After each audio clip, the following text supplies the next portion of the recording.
حمدا ومصليا أما بعد أعوذ بالله السميع العليم من الشيطان الرجيم من همزه ونفخه ونفسه أما بعد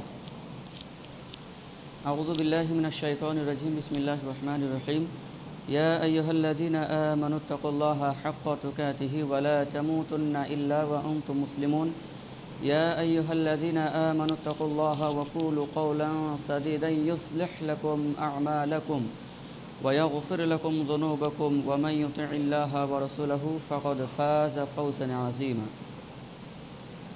وقال الله تعالى في القرآن المجيد بسم الله الرحمن الرحيم وعباد الرحمن الذين يمشون على الأرض هونا وإذا خاطبهم الجاهلون قالوا سلاما والذين يبيتون لربهم سجدا وقياما والذين يقولون ربنا اصرف عنا عذاب جهنم إن عذابها كان غراما القرآن.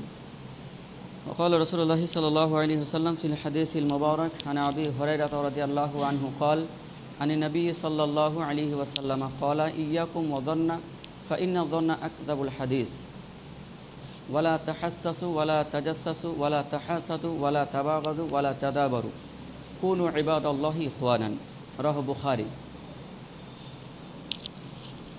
শ্রদ্ধেয় সম্মানিত উপস্থিত মসজিদে মুসল্লিয়ান কেরাম, যাবতীয় প্রশংসা গণগান হামদোসানা সেই মহান আল্লাহ রব্বুল আলমিনের জন্য, যে আল্লাহ রব্বুল আলমিন আমাদের সকলকে একত্রিত হওয়া তৌফিক দান করেছেন।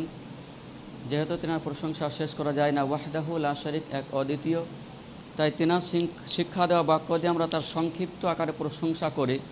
আমরা সকলে বলি আলহামদুলিল্লাহ। তারপরে পরে লক্ষ কোটি দরুদ ও সালাম বর্ষিত হোক নবী আহমদ মুস্তাফা নবী মুহাম্মদ রাসূলুল্লাহ সাল্লাল্লাহু আলাইহি ওয়াসাল্লামের ওপর। আল্লাহুম্মা সাল্লি আলাইহি আল্লাহুম্মা বারিক আলাইহি। আজ জুমার দিন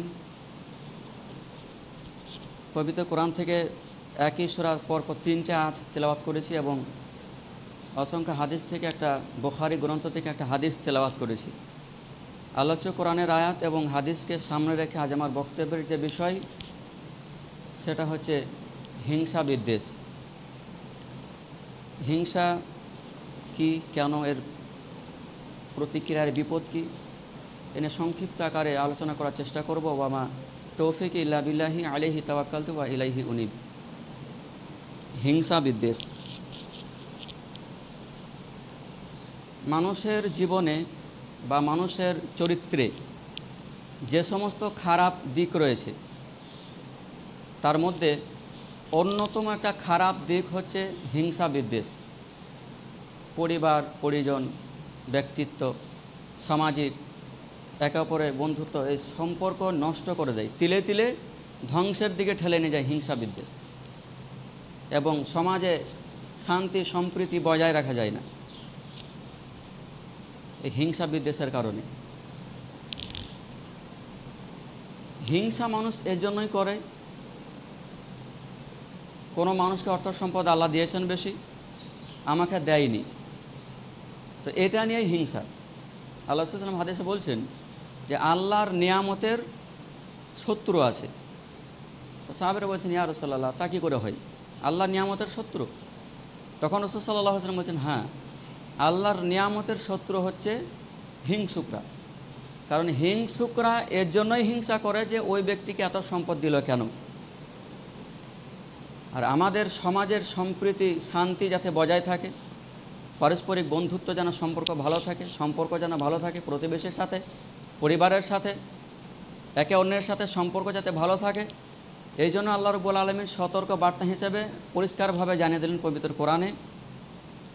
আল্লাহ বলছেন আম ইয়াহসুদুনান নাসা, মানুষ কি এ বিষয়ে হিংসা করে? মা আতাহুমুল্লাহু মিন ফাদলি, আল্লাহ রাব্বুল আলামিন তার নিজ অনুগ্রহে বান্দাকে যা দিয়েছে সেই বিষয়ে। অর্থাৎ আল্লাহ বলছেন আমি আমার নিজ অনুগ্রহ থেকে, আমার নিজের নিয়ামত থেকে মানুষকে যে নিয়ামত দিয়েছি, এই নিয়ামত নিয়ে কি অন্য মানুষ হিংসা করে? আমাদের হিংসা হলো এটাই যে আল্লাহ ওই ব্যক্তিকে এত অর্থ সম্পদ দিয়েছেন, আমাকে দেয়নি। এটাকে আল্লাহ রাব্বুল আলামিন পরিষ্কার করে জানিয়ে দিলেন যে আমার অনুগ্রহ থেকে মানুষকে দিয়েছি, অর্থাৎ আমি আমার নিয়ামত রাজি থেকে একজন মানুষকে দিয়েছি, আবার সেই নিয়ামতকে অন্য মানুষ নিয়ে অহংকার করে, হিংসা করে, যাতে পরিবারের সাথে ব্যক্তিত্ব বজায় থাকে, ভালোবাসা থাকে। এই জন্য আল্লাহ রাব্বুল আলামিন জানিয়ে দিলেন যে আমি যে রিজিক দিয়েছি, আমি যে নিজ অনুগ্রহ দিয়েছি, সেই বিষয়ে যদি তোমরা হিংসা করো তাহলে এটা তোমাদের বোকামি, মূর্খামি ছাড়া কিছু নেই। কারণ আল্লাহ রাব্বুল আলামিন দিয়েছেন, আল্লাহ আপনাকে দিয়েছেন, আমাকে দেয়নি, এটা স্বাভাবিক। তো বলছিলাম, হিংসা বিদ্বেষ এক ভয়ানক সংক্রমণ ব্যাধি, বড় বিপজ্জনক। কোনো মানুষের হৃদয়ে যদি প্রবেশ করে হিংসা, তো তার যাবতীয় ভালো কাজকে নষ্ট করে দেবে। আবারও বলছি, অহংকারের পাশাপাশি, অহংকার নিয়ে আমি পরপর 2 সপ্তাহ আলোচনা করেছিলাম, অহংকারটা সেরকমই মানুষের জন্য ক্ষতিকর। তো অহংকারের পাশাপাশি মানব জীবনে, মানব হৃদয়ে সবথেকে ক্ষতিকর যে বিষয়, সবথেকে নিকৃষ্ট যেটা বিষয়, সবথেকে খারাপ যেটা বিষয়, সেটা হচ্ছে হিংসা বিদ্বেষ। এই রোগ যদি কারো হৃদয়ে প্রবেশ করে, হিংসা বিদ্বেষের মতো এত বড় একটা ভয়ানক ক্ষতিকর বিষয় যদি কারো হৃদয়ে প্রবেশ করে, তাহলে তার হৃদয়টা কুলসিত হয়ে যায়, পচে যায়, নষ্ট হয়ে যায়। হিংসা যদি কারোর মনের মধ্যে প্রবেশ করে, তাহলে তার হৃদয়টা কুলসিত হয়ে যায়। ইমাম গাজ্জালী রহমতুল্লাহি আলাইহি তিনি বলছেন যে তুমি যদি দেখো কোনো মানুষকে যে ওই ব্যক্তি অন্য মানুষের শুধু ভুল ধরে বেড়ায়, শুধু তার পিছনে লেগে থাকে, তার দুষ্ত্রুটি খুঁজে বেড়ায়, তুমি নিশ্চিত হয়ে যাও যে তার হৃদয়টা কুলসিত হয়ে গেছে এবং তার ভিতরে থাকা হিংসা বিদ্বেষ তার ভিতর থেকে খারাপই উপচে পড়ছে এবং তার মধ্যে যেইটা থাকে সেটা দিয়ে মানুষকে দেখে। অতএব তুমি মনে রাখবে, ইমাম গাজ্জালী বলছেন রহমতুল্লাহি আলাইহি, তুমি মনে রাখবে শুধুমাত্র যারা মোমেনরাই একমাত্র তার ভাইদের বিষয়ে কৈফিয়ত দাঁড় করায়, আর মুনাফিকের কাজ হলো যে অন্যের বিষয়ে ভুল ধারণা করা, অন্যের বিষয়ে, অন্যের ব্যাপারে ভুল ত্রুটি খুঁজে বেড়ানো। আমরা আমাদের যাদের মধ্যে এখনো পর্যন্ত হিংসা বিদ্বেষ রয়েছে, আমরা নিজেদেরকে ক্ষতিগ্রস্তদের মধ্যে নিমজ্জিত করছি ধীরে ধীরে। যদি আমরা আমাদের জীবন থেকে হিংসাকে দূরীভূত করতে চাই, আমাদের ভিতরে থাকা খারাপই, হিংসা বিদ্বেষ, অহংকার, অমঙ্গল কামনা, পরস্পরের শত্রুতা, হিংসা বিদ্বেষ, এই সমস্ত কিছুকে যদি আমরা আমাদের হৃদয় থেকে, আমাদের মানব জীবন থেকে দূর করতে চাই, তাহলে আপনার জীবনে 4টা জিনিস থাকতে হবে। 4টা জিনিস খুব ভালোভাবে মনে রাখতে হবে। ছোটো ছোটো করে বলবো একটা একটা করে। তার একটা হলো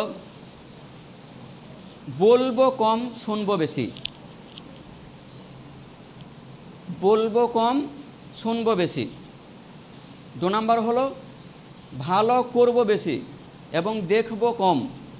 ভালো কাজ করব বেশি, দেখব কম। এবং 3 নম্বর হলো আমরা নিজেদের ভুলটাকে দেখব এবং অন্যের ভালো কাজ দেখব।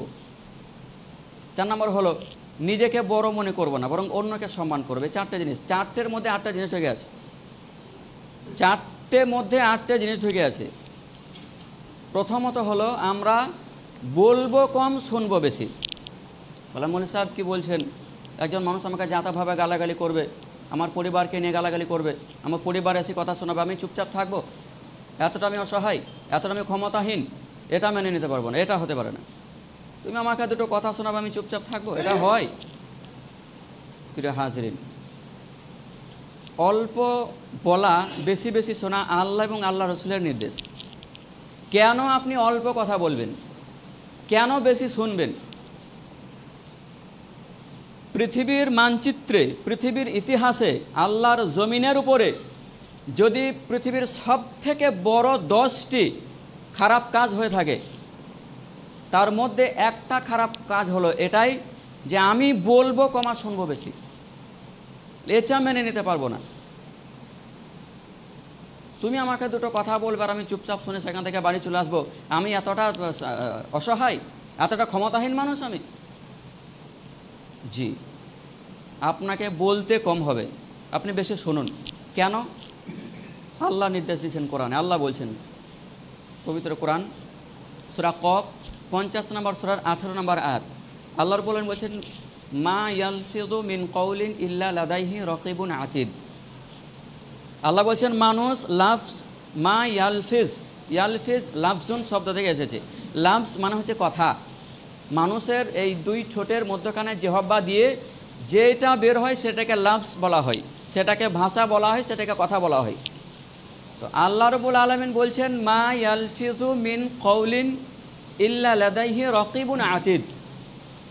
মানুষ যা কিছু বলে এই সমস্ত কিছুকে লিপিবদ্ধ করার জন্য, সংরক্ষণ করার জন্য, লেখার জন্য একজন প্রহরী তার কাছে সব সময় থাকে, একজন ফেরেশতা আল্লাহর নির্দেশ মোতাবেক ওই ব্যক্তির কাছে থাকে। সকাল সূর্য ওঠা থেকে নিয়ে সূর্য ডোবার পর্যন্ত আপনি কতগুলো ভালো কথা বলেছেন, কতগুলো খারাপ কথা বলেছেন, কতক্ষণ চুপচাপ ছিলেন, কতক্ষণ কথা বলেছেন, এই সমস্ত কিছুকে লিপিবদ্ধ করার জন্য একজন ফেরেশতা আমার কাছে রয়েছে। আমি কেন কম কথা বলবো? এটাই আল্লাহ বলছেন মা ইয়ালফিযু মিন কওলিন। মানুষ যা কিছু বলে, ভালো হোক মন্দ হোক, কোরআন হাদিসের কথা হোক, মানুষকে হকের উপদেশ দেওয়া হোক, কোনো মানুষকে গালমন্দ করা হোক, যা বলবেন যেটাই হচ্ছে লাফজ, মানুষের মুখ থেকে যেটা বেরোবে, আল্লাহ বলছেন ওইটাকেই লেখার জন্য একজন ফেরেশতাকে আমি নির্দিষ্ট করে দিয়েছি, নিযুক্ত করে দিয়েছি। আপনি চুপ থাকতে বাধ্য যদি এই আয়াত থেকে আপনি উপলব্ধি করতে পারেন। তাহলে আমরা কথা কীরকম বলবো? এই কথাও আল্লাহ নির্দেশ দিয়েছেন সূরা বাকারা 2 নম্বর সূরা 83 নম্বর আয়াত। আল্লাহ বলছেন ওয়াকুলু লিন-নাসি হুসনা। আল্লাহ বলছেন তোমরা মানুষের সাথে ভালোভাবে কথা বলো, সুন্দরভাবে কথা বলো। হুসনান মানে হচ্ছে সব থেকে ভালো। আপনি আপনার পক্ষ হতে যত সুন্দরভাবে পারবেন অন্য মানুষের সাথে সেভাবে কথা বলুন। ওয়াকুলু লিন-নাসি হুসনা। আল্লাহ বলছেন তোমরা মানুষের সাথে উত্তমভাবে কথা বলবে। যদি কথা কম বলেন তাহলে আমার আপনার উপকার কি হবে? আল্লাহ বলছেন সূরা হুজরাত 49 নম্বর সূরা 3 নম্বর আয়াত। আল্লাহ বলছেন এবং যারা আল্লাহর রসুল সাল্লাল্লাহু আলাইহি ওয়াসাল্লামের নিচে যাদের কণ্ঠস্বর থাকে, বা যে ব্যক্তি আল্লাহ রসুল সাল্লাল্লাহু আলাইহি ওয়াসাল্লামের কণ্ঠস্বর থেকে যাদের কণ্ঠস্বর নিচু স্বরে কথা বলে, আস্তে আস্তে কথা বলে, ভেবে চিন্তে কথা বলে, তাদের উপকার কি? আল্লাহ বলছেন আমি তাদের হৃদয়গুলিকে, আমি তাদের কলবগুলিকে তাকওয়ার জন্য বাছাই করে নিয়েছি। আপনি যদি চুপ থাকেন, যদি কম কথা বলেন, ভালো কথা বলেন, আল্লাহ বলছেন আমি তোমাদের হৃদয়টাকে বেছে নিয়েছি, বাছাই করে নিয়েছি, আলাদা করে নিয়েছি তাকওয়ার জন্য, যে তোমাদের হৃদয়ে আল্লাহর ভয় থাকবে। এটা হলো এক। 2 হচ্ছে লাহুম মাগফিরা। যদি আস্তে কথা বলেন, নরম সুরে কথা বলেন, চুপে চুপে কথা বলেন, আল্লাহ বলছেন তোমাদের জন্য হচ্ছে ক্ষমা, লাহুম মাগফিরা, তোমাদেরকে আমি ক্ষমা করে দেব। আর ওয়া আজরুন আযীম, এবং 3 নম্বর হচ্ছে তোমাদের জন্য রয়েছে মহা পুরস্কার। আলোচ্য 3টে আয়াত থেকে আমরা জানতে পারলাম নরম সুরের কথা বলা ফজিলত। একটা আয়াতে আপনি 3টে গুণ পাচ্ছেন। এক হলো যদি নরম সুরে কথা বলেন, ধীর স্থিরভাবে কথা বলেন, বুঝে বুঝে কথা বলেন, তাহলে আল্লাহ বলছেন আমি তোমাদের হৃদয়কে বেছে নিয়েছি, বাছাই করে নিয়েছি তোমাদের তাকওয়ার জন্য। 2 নম্বর হচ্ছে তোমাদের জন্য ক্ষমা রয়েছে। 3 নম্বর হলো তোমাদের জন্য রয়েছে মহা পুরস্কার কিয়ামতের দিন। তার আগে যেখানে আল্লাহ বলছেন ওয়ামা ইয়ালফিযু মিন কওলিন ইল্লা লাদাইহি রাকিবুন আতীদ, আপনি যদি চুপচাপ থাকেন তাহলে ফেরেশতারা কিছু লিখতে পারবে না। যদি ভালোটা বলেন ভালোটা লিখবে, মন্দটা লেখার সুযোগ হবে না ইনশাআল্লাহ। আর মানুষের সাথে যদি ভালো কথা বলেন, ওয়াকুলু লিন-নাসি হুসনা, মানুষের সাথে যদি ভালো ব্যবহার করেন, ভালো কথা বলেন, উত্তমভাবে কথা বলেন, তাহলে আল্লাহ রাব্বুল আলামিনের অনুসরণ করা হলো, আনুগত্য করা হলো। তাহলে এই জন্য আমাদেরকে শুনতে হবে বেশি, কথা বলবো কম। আপনি বলুন কতক্ষণ কথা বলবেন? 1 ঘন্টা বলবেন, 2 ঘন্টা, মানুষ একা কখনো বেশিক্ষণ বকতে পারে না। একজন মানুষ একা কখনো বেশিক্ষণ বকতে পারে না। আপনি একটা বলবেন, সে একটা উত্তর দিল, আবার একটা কথা বলবে, আপনি একটা কথা উত্তর দিলেন, এইভাবে একটা বিরাট ঝগড়া সৃষ্টি হয়। এই জন্যই আমরা কথা বলবো কম, শুনবো বেশি। 2 নাম্বার হলো আমরা কাজ করব বেশি, দেখবো কম। আল্লাহ আমাদের যেরকম নির্দেশ দিয়েছেন, আল্লাহ তাআলা বলছেন আকিমি সলাতা তরফিয়ান নাহারি ওয়া যুলফা মিনাল লাইল। আল্লাহ বলছেন তোমরা দিনের 2 প্রান্তে এবং রাত্রে শেষ অংশে সলাত আদায় করো, সলাত কায়েম করো, প্রতিষ্ঠিত করো। কী হবে তাহলে? আল্লাহ বলছেন ইন্নাল হাসানাতা ইউযহিবনাস সাইয়্যাআত। নিশ্চয়ই আল্লাহ রাব্বুল আলামিন ভালো মন্দ কাজগুলিকে ভালো কাজ দিয়ে ঢেকে দেবেন। আপনি যদি বেশি বেশি আল্লাহর ইবাদত করতে পারেন দিনে রাতে মিলে, তাহলে আমার আপনার ফায়দা হচ্ছে, আল্লাহ বলছেন আমি খারাপ কাজগুলিকে ভালো কাজ দিয়ে ঢেকে দেব। তাহলে আমাদেরকে ভালো কাজ করতে হবে, দেখবো কম। যে যা করছে করুক, আপনি যেটা আপনার বাধ্য, যেটা আপনার নাগালে রয়েছে, যেটা আপনার হাতের মধ্যে রয়েছে, সেটা আপনি নিষেধ করুন, মানুষকে বাধা প্রদান করুন, যতটা পারবেন ভালো কথা বলুন। ইনশাআল্লাহ তাআলা হিংসা বিদ্বেষ আমাদের মধ্যে থেকে অটোমেটিকলি চলে যাবে, এমনিতেই চলে যাবে। 3 নাম্বার হলো নিজের ভুল আমরা নিজেরাই দেখব। নিজের ভুল আমরা নিজেরা দেখব এবং অন্যের ভালো কাজটা দেখব।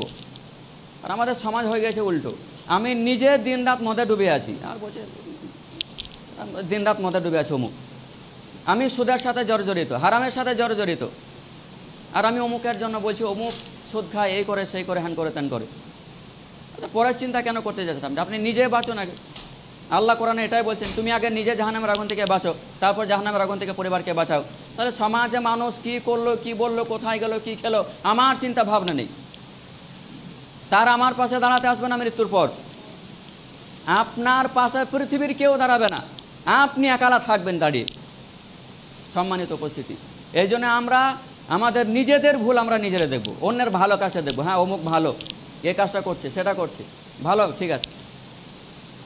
এবং 4 নম্বর হলো নিজেকে কখনো বড় মনে করব না, বরং অন্যকে সম্মান করব। নিজেকে বড় মনে করা অহংকারের শামিল বলেছিলাম আমি। সম্মানিত উপস্থিতি, এই 4টের মধ্যে 8টে জিনিস, 8টে জিনিসকে যদি আমরা আমাদের জীবনে বাস্তবায়ন করতে পারি, ইনশাআল্লাহ তাআলা আজিজ, আমাদের ভিতর থেকে হিংসা, বিদ্বেষ, অহংকার, রাগ, খারাপি, আমাদের যা কিছু আছে আমাদের জীবন থেকে আস্তে আস্তে চলে যাবে ইনশাআল্লাহ। আমরা মেনে চলার চেষ্টা করব। বলছিলাম হিংসা, বিদ্বেষ। যদি কোনো মানুষের মধ্যে হিংসা থাকে এবং সেই হিংসার মাধ্যমে যদি আমার আপনার সাথে সম্পর্কটা ছিন্ন হয়ে যায়, তাহলে আমার সর্বপ্রথম ক্ষতি কী হবে শোনেন। সহিহ মুসলিম গ্রন্থে হাদিসটি আসছে, 46 নম্বর অধ্যায়। আল্লাহ রসুল সাল্লাল্লাহু আলাইহি ওয়াসাল্লাম বলছেন, তু'রাদু আমালুন নাসি ফি কুল্লি জুমাআতিন মাররাতাইন। আল্লাহ রসুল সাল্লাল্লাহু আলাইহি ওয়াসাল্লাম বলছেন যে মানুষের আমলনামা সপ্তাহে 2 দিন পেশ করা হয় আল্লাহর নিকটে। আবার বলছি, আল্লাহ রসুল সাল্লাল্লাহু আলাইহি ওয়াসাল্লাম বলছেন আল্লাহর নিকটে একজন মানুষের আমলনামা সপ্তাহে 2 দিন পেশ করা হয়, ইয়াউমাল ইসনাইন ইয়াউমাল খামিস, সোমবার এবং বৃহস্পতিবার। এই 2 দিন মানুষের আমলনামা আল্লাহর কাছে পেশ করা হয়। কি করা হয়? তারপর কি করা হয়? ওয়া ইয়াগফিরু লিকুল্লি আবদি মুমিন। আল্লাহ বলছেন এবং আল্লাহ রাসূল সাল্লাল্লাহু আলাইহি ওয়াসাল্লাম বলছেন এবং আল্লাহ রাব্বুল আলামিন সমস্ত মুমিন বান্দাকে ক্ষমা করে দেন। ওয়া ইয়াগফিরু লিকুল্লি আবদি মুমিন, মুমিন বান্দাদের সকল মুমিন বান্দাকে তাদের সকল গুনাহকে ক্ষমা করে দেন। ইল্লা আবদান, তবে ওই ব্যক্তিকে বাদ দিয়ে, ওই ব্যক্তি ছাড়া, আল্লাহ বলছেন, রাসূল সাল্লাল্লাহু আলাইহি ওয়াসাল্লাম বলছেন ওই ব্যক্তি ছাড়া, বাইনাহু ওয়া বাইনা আখিহি সাহনা, ওই ব্যক্তি এবং যে তার ভাইয়ের সাথে শত্রুতা রেখেছে। আমার ব্যবহারের মাধ্যমে যদি আপনার সাথে সম্পর্ক ছিন্ন হয়ে যায়, আমার চরিত্রের কারণে, আমার ভিতরে থাকা হিংসা বিদ্বেষের মাধ্যমে যদি আপনার সাথে সম্পর্কটা ছিন্ন হয়ে যায়, তাহলে প্রত্যেক সপ্তাহে যে আল্লাহ রাব্বুল আলামিন মুমিন বান্দাকে 2 বার করে ক্ষমা করা হয়, এই ক্ষমা থেকে আমরা বঞ্চিত হয়ে যাব। পৃথিবীর কেউ ক্ষমা করতে পারবে না। প্রিয় হাজিরিন, অন্ততপক্ষে আমাদেরকে যেন আল্লাহ রাব্বুল আলামিন সপ্তাহে 2 বার ক্ষমা করেন, এই নিয়ত যদি আমাদের মধ্যে থাকে, তাহলে আমাদের মনের মধ্যে কোনো রকম হিংসা বিদ্বেষ ঠাঁই পেতে পারে না। আমরা চেষ্টা করব ইনশাআল্লাহ তাআলা। তাহলে এখানে প্রতিবেশীর একটা জিনিস ঢুকলো, সেটা হচ্ছে যে আল্লাহ রসুল সাল্লাল্লাহু আলাইহি ওয়াসাল্লাম বলছেন ওই ব্যক্তি ছাড়া যে ব্যক্তি অন্য পাশে ভাইয়ের সাথে সম্পর্ক ছিন্ন করলো বা করলো, ওই শত্রুতার রাখলো। এখানে একটা বিষয় আছে প্রতিবেশীর সাথে সদ্ব্যবহার। আমার আপনার ভিতরে হিংসা বিদ্বেষ কাজ করা অন্যতম একটা কারণ হলো আমার পাশের ঘর, আমার পাশে যে বাস করছে। আমরা আমাদের ভিতরে হিংসা বিদ্বেষ এমনভাবে উপচে পড়েছে, এমনভাবে বেড়ে গিয়েছে যে আমি আমার ভাইকে মানুষ মনে করি না, দু চোখে দেখতে পারি না, মানে সহ্য হয় না। অথচ আল্লাহ রসুল সাল্লাল্লাহু আলাইহি ওয়াসাল্লাম কী বলছে দেখেন। রাসূলুল্লাহ সাল্লাল্লাহু আলাইহি ওয়াসাল্লাম বলছেন 3672 নম্বর হাদিস আছে ইবনু মাজার গ্রন্থে। আল্লাহ রসুল সাল্লাল্লাহু আলাইহি ওয়াসাল্লাম বলছেন, যারা বিশ্বাস করে কিয়ামতকে এবং বিশ্বাস করে আল্লাহকে, আল্লাহ বলছেন যারা আল্লাহ রসুল সাল্লাল্লাহু আলাইহি ওয়াসাল্লাম বলছেন যারা আল্লাহ এবং কিয়ামত দিবসকে বিশ্বাস করো ফালইউহসিন ইলা জারি, তারা যেন প্রতিবেশীর সাথে ভালো ব্যবহার করে। তাহলে প্রতিবেশীর সাথে সম্পর্ক বজায় রাখা, সম্পর্কটা কোথায় নিয়ে গেলে দেখছেন। আল্লাহ বলছেন মান কানা ইউমিনু বিল্লাহ, যে ব্যক্তি আল্লাহকে বিশ্বাস করো, ওয়া ইয়াউমাল আখির, এবং যে ব্যক্তি কিয়ামত দিবসকে বিশ্বাস করো, ফালইউহসিন ইলা জারিহি, ওই ব্যক্তি যেন প্রতিবেশীর সাথে ভালো ব্যবহার করে। আপনি প্রতিবেশীর সাথে খারাপ ব্যবহার করছেন, অন্যায় অবিচার করছেন, তার মানে হলো আল্লাহকে বিশ্বাস করতে পারেননি আপনি। আল্লাহ রাসূল সাল্লাল্লাহু আলাইহি ওয়াসাল্লাম অন্য হাদিসে বলছেন, একই হাদিস ইবনে মাজাহ গ্রন্থ 3673 নম্বর হাদিস। আল্লাহ রাসূল সাল্লাল্লাহু আলাইহি ওয়াসাল্লাম বলছেন, আয়েশা রাদিয়াল্লাহু তাআলা আনহা তিনি বলছেন যে আল্লাহ রাসূল সাল্লাল্লাহু আলাইহি ওয়াসাল্লাম আমাদেরকে বলছিলেন যে ইউসিনি জিবরিলু, আল্লাহ রাসূল সাল্লাল্লাহু আলাইহি ওয়াসাল্লাম বলছেন জিবরাইল আলাইহিস সালাম আমাকে প্রতিবেশীর সাথে ভালো ব্যবহার করার বিষয়ে আমাকে এত বেশি উপদেশ দিয়েছেন, আমাকে এত বেশি উপদেশ দিয়েছেন, আমাকে এত বেশি উপদেশ দিয়েছেন, জানান্তু, আমি মনে করছিলাম, আন্নাহু সাইওয়ারিসুহু, ওই ব্যক্তিকে যেন ওয়ারিস বানিয়ে দেবে। সম্পদের ওয়ারিস কে হয়? সম্পত্তির ওয়ারিস, আপনার সম্পত্তির ওয়ারিস হবে আপনার ছেলে, তার সম্পত্তির ওয়ারিস হবে তার ছেলে, এইভাবে হয়ে যাচ্ছে। তো আল্লাহ রসুল সাল্লাল্লাহু আলাইহি ওয়াসাল্লাম বলছেন আমাকে জিবরাইল ইসলাম উপদেশ দিচ্ছেন প্রতিবেশীর সাথে কীরকম ভালো ব্যবহার করব, এই বিষয়ে আমাকে এত বেশি উপদেশ দিচ্ছেন।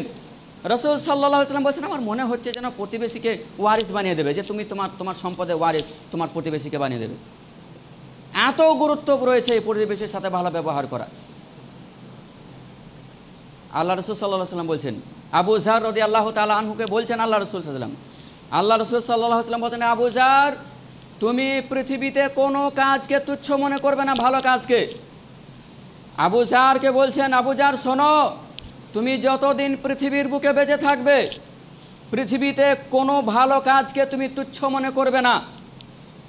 ভালো কাজ মানে আল্লাহ রসুল বলছেন এভাবে, যদি তুমি হাসি মুখে তোমার ভাইয়ের সাথে কথা বলতে পারো সেটাও তুমি হাতছাড়া করবে না।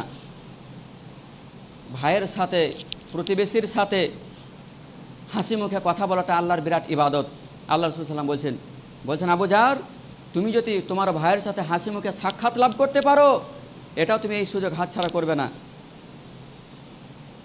প্রতিবেশীর সাথে, আপন ভাইয়ের সাথে, চাচাতো ভাইয়ের সাথে, গ্রামে মানুষের সাথে হাসি মুখে কথা বলা আল্লাহ রাসূল সাল্লাল্লাহু আলাইহি ওয়াসাল্লামের নির্দেশ, মুমিনের অন্যতম গুণ। তাহলে যে কোনোভাবে আমাকে আপনাকে হাসি মুখে কথা বলতে হবে। আর আমাদের চরিত্র কেমন জানেন? আমাদের ভিতরে হিংসা বিদ্বেষ কীভাবে কাজ করে জানেন? আমাদের হাসি মুখটা বাংলা পাঁচের মতো হয়ে যাবে আপনার চেহারা দেখলে। এ হচ্ছে আমাদের অবস্থা। বর্তমান সমাজে আমাদের সম্পর্ক হচ্ছে এরকম, আমাদের প্রতিবেশী হচ্ছে এরকম যে আমার হাসি খুশি চেহারাটা ওই নিকৃষ্ট হয়ে যাবে, খারাপ হয়ে যাবে আপনাকে দেখলে। আর আল্লাহ রাসূল সাল্লাল্লাহু আলাইহি ওয়াসাল্লাম বলছেন তুমি তোমার ভাইয়ের সাথে হাসি মুখে সাক্ষাৎ করবে, এই সুযোগ তুমি হাতছাড়া করবে না। আর আমি বলছি না, তোমাকে দেখলে আমার ভাত হজম হবে না। কত মানুষ রাস্তা পরিবর্তন করে, কেন আপনি ইবলিস শয়তানকে দেখতে পাচ্ছেন নাকি যে রাস্তা পরিবর্তন করবেন? আপনার ভয় হওয়া দরকার ছিল, ইবলিসের কাছ থেকে পানাহ চাওয়া দরকার ছিল। সমাজে বহু মানুষ আছে এরকম, এইরকম হচ্ছে আমাদের অবস্থা। আর আমরা বলে আমরা আল্লাহর প্রকৃত বান্দা, আমরা ইমানদার, আমরা মুত্তাকি, আমরা মুমিন। আল্লাহর বান্দার পরিচয়টা নয়, আল্লাহ রাব্বুল আলামিন তার প্রকৃত বান্দাদের পরিচয় দিচ্ছেন যে কী কী গুণ থাকলে সে আমার প্রকৃত বান্দা হবে। সূরা ফুরকান 25 নম্বর সূরা 63, 64, 65 নম্বর আয়াত আল্লাহ রাব্বুল আলামিন বলেছেন ওয়া ইবাদুর রহমানিল্লাযিনা ইয়ামশুনা আলাল আরদি হাওনান ওয়া ইযা খাতাবাহুমুল জাহিলুনা ক্বালু সালামা। আল্লাহ বলেছেন ওয়া ইবাদুর রহমান, আমার দাস হলো তারা, আমার প্রকৃত বান্দা হলো তারা, তারাই হচ্ছে আমার বান্দা। আল্লাযিনা ইয়ামশুনা আলাল আরদ হাওনান, যারা আমার জমিনে চলাফেরা করে নম্রতার সাথে, ভদ্রতার সাথে, সরল হয়ে যারা আমার জমিনে চলাফেরা করে, সরলতার সাথে যারা চলাফেরা করে, তারাই হচ্ছে আমার প্রকৃত বান্দা। ওয়া ইবাদুর রহমানিল্লাযিনা ইয়ামশুনা আলাল আরদ ওয়া ইযা খাতাবাহুমুল জাহিলুনা ক্বালু সালামা। এবং আল্লাহ বলছেন যখন কোনো অজ্ঞ লোকের সাথে সাক্ষাৎ করবে, কোনো মূর্খ লোকের সাথে সাক্ষাৎ করবে, কোনো মুনাফিকের সাথে সাক্ষাৎ করবে, কোনো কাফেরের সাথে সাক্ষাৎ করবে, ক্বালু সালামা, তখন তাকে বলবে তোমার ওপর সালাম। সালামা মানে অর্থ হলো এটাই যে অনর্থক গল্প গুজবে না জড়িয়ে, অনর্থক তর্ক বিতর্কে লিপ্ত না হয়ে, কারণ সে তো মূর্খ। আল্লাহ বলছেন ওয়া ইযা খাতাবাহুমুল জাহিলুন, যখন কোনো অজ্ঞ মূর্খ জাহেল লোকের সাথে সাক্ষাৎ করবে, তার মানে সে জাহেল, সে ইসলামকে নিয়ে, কোরআন হাদিসকে নিয়ে, আল্লাহকে নিয়ে সে খারাপ ধারণা পোষণ করতে পারে। এই জন্য বলছে যখন অজ্ঞ লোকের সাথে সাক্ষাৎ করবে তখন সেখান থেকে উঠে পালিয়ে আসবে, চলে আসবে। এটা হচ্ছে আল্লাহর প্রকৃত বান্দাদের নিদর্শন। আর ওয়াল্লাযিনা ইয়াবিতুনা লিরাব্বিহিম সুজদান ওয়া কিয়ামা, এবং বলছেন ওই ব্যক্তি হচ্ছে আমার প্রকৃত বান্দা, আমার দাস, যে ব্যক্তি রাতকে পার করবে আমার ইবাদতের মাধ্যমে। কিভাবে? সুজদান ওয়া কিয়ামা, দণ্ডায়মান অবস্থায়, দাঁড়িয়ে থাকা অবস্থায় এবং সিজদারত অবস্থায়, অর্থাৎ তাহাজ্জুদে সলাত পার করতে করতে, আল্লাহর তাসবিহ তাহলিল জিকির আজকার করতে করতে ওই ব্যক্তি রাতকে অতিবাহিত করবে। আল্লাহ বলছেন এটা হচ্ছে আমার বান্দাদের চিহ্ন, আমার প্রকৃত বান্দাদের পরিচয় এটা। আর ওয়াল্লাযিনা ইয়াকুলুনা, এবং তারা বলবে রব্বানা সরিফ আন্না আযাবা জাহান্নামা ইন্না আযাবাহা কানা গরামা, হে আল্লাহ তুমি আমাদের কাছ থেকে জাহান্নামের আগুনকে দূরে রেখে দাও, আমাদের কাছ থেকে সরিয়ে নাও, আমাদের কাছ থেকে দূরে সরিয়ে নাও। নিশ্চয়ই জাহান্নাম হচ্ছে অবিচ্ছিন্ন, ইন্না সাআত মুস্তাকাররা ওয়া মাকামা, এবং নিশ্চয় জাহান্নাম বাসস্থান হিসেবে কতই না নিকৃষ্ট। তাহলে আপনি যাকে দেখে মুখ ঘোরাচ্ছেন, আপনি যে মানুষকে দেখে পিছন ফিরে পালিয়ে যাচ্ছেন, কথা বলছেন না, হিংসার মাধ্যমে, হিংসা বিদ্বেষের মাধ্যমে, ওই মানুষটা কি মূর্খ? ওই মানুষটা কি জাহেল? আল্লাহ রাব্বুল আলামিন কি নির্দেশ দিয়েছেন এ বিষয়ে? রাসূল সাল্লাল্লাহু আলাইহি সাল্লামকে বললেন তাকে যে তুমি ওই মানুষের সাথে কথাবার্তা বলো না। তাহলে আমাদের ভিতরে এত হিংসা কেন? আল্লাহ রাসূল সাল্লাল্লাহু আলাইহি সাল্লাম বলেন, হাদিসটা বলে শেষ করে দেব, সব মিলিয়ে যদি একটা হাদিস বলি, আল্লাহ রাসূল সাল্লাল্লাহু আলাইহি ওয়াসাল্লাম বলছেন, সেই বুখারী গ্রন্থে হাদিসটা আসছে 78 নম্বর অধ্যায় 6064 নম্বর হাদিস। আল্লাহ রাসূল সাল্লাল্লাহু আলাইহি সাল্লাম বলছেন ইয়্যাকুম যন্না ফা ইন্না যন্না আকযাবুল হাদিস। আল্লাহ রাসূল সাল্লাল্লাহু আলাইহি সাল্লাম একেবারে কঠোরভাবে নিষেধ করে দিলেন যে তোমরা বেশি ধারণা পোষণ করবে না, কোনো মানুষের মধ্যে ধারণা পোষণ করবে না। ইয়্যাকুম যন্না, তোমরা অধিক ধারণা থেকে বেঁচে থাকো।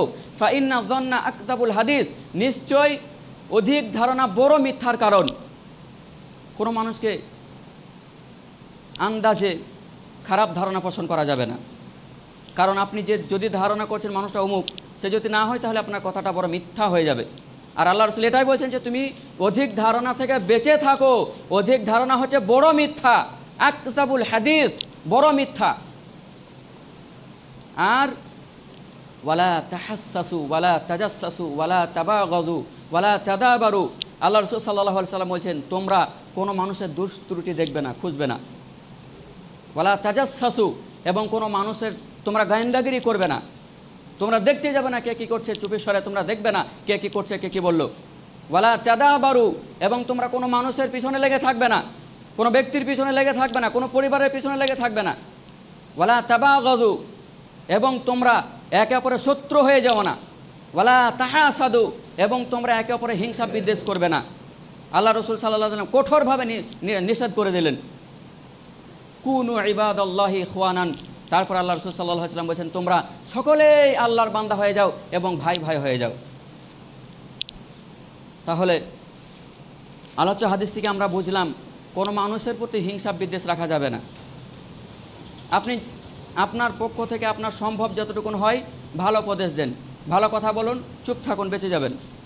অনেকবার বলেছি, এতে পূর্বে অনেক আলোচনা হয়েছে, শেখ যে অনেকবার আলোচনা করেছেন যে চুপ থাকলে মানুষ বেঁচে যাবে, কোরআন হাদিসে প্রমাণ। আপনার সম্ভব ভালো কথা বলুন, যদি সম্ভব না হয় চুপ থাকেন, বেঁচে যাবেন। এবং কোনো মানুষের ভুল ত্রুটি আমরা দেখব না, আমরা দেখব আমরা নিজেরা কতটুকু ভালো কাজ করতে পারছি, এবং যদি প্রয়োজন পড়ে ভালো কথা বলবো। পরিশেষে আমি আল্লাহ রব্বুল আলমিনের কাছে দোয়া করি, আল্লাহ রব্বুল আলমিন হিংসা বিদ্বেষ এত বড় একটা নিকৃষ্ট পাপ, জঘন্য, মানুষের জন্য যে ক্ষতিকর, এই হিংসা বিদ্বেষ থেকে আমরা যেন হেফাজত হই, সেই তৌফিক তুমি আমাদেরকে দাও, আল্লাহুম্মা আমিন। এবং আল্লাহ রাব্বুল আলামিন আমরা পৃথিবীর বুকে যতদিন জীবিত আছি, আমরা যেন হিংসা বিদ্বেষ মুক্ত জীবন গঠন করা তৌফিক দান করো, আমরা যেন হিংসা মুক্ত হয়ে জীবন যাপন করতে পারি, সেই তৌফিক তুমি আমাদের দাও, আল্লাহুম্মা আমিন। আল্লাহ রাব্বুল আলামিন আমরা যারা অসুস্থ তুমি তাদেরকে সুস্থতা দান করো, আমিন। এবং আমাদের ভিতরে যারা মারা গিয়েছে, আমাদের কাছ থেকে যারা দূরে সরে গিয়েছে, মারা গিয়েছে, পরকালে চলে গেছে, তুমি তাদের কবরের শাস্তিকে মাফ করো, তুমি তাদের কবরের শাস্তি মাফ করো, আমিন। তুমি তাদের কবরকে প্রশস্ত করো, আমিন ইয়া রাব্বুল আলামিন। এবং আমরা যতদিন পৃথিবীর বুকে বেঁচে আছি তুমি আমাদেরকে ঈমান আমানের হালাতে জীবিত রাখো, যখন আমাদের মৃত্যুর সময় হয়ে যাবে তখন যেন প্রকৃত অর্থে মুসলমান হয়ে, ঈমানদার হয়ে এই দুনিয়া থেকে আমরা বিদায় নিতে পারি, সেই তৌফিক তুমি আমাদের দাও, আমিন ইয়া রাব্বুল আলামিন।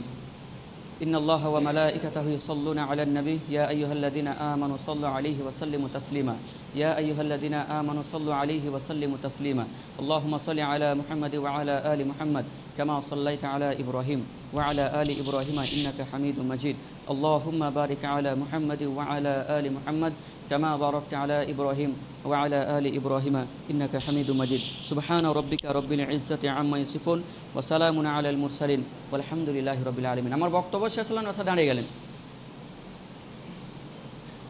আমি যে দরুদে ইব্রাহিমটা পড়লাম, কেউ পড়েছেন?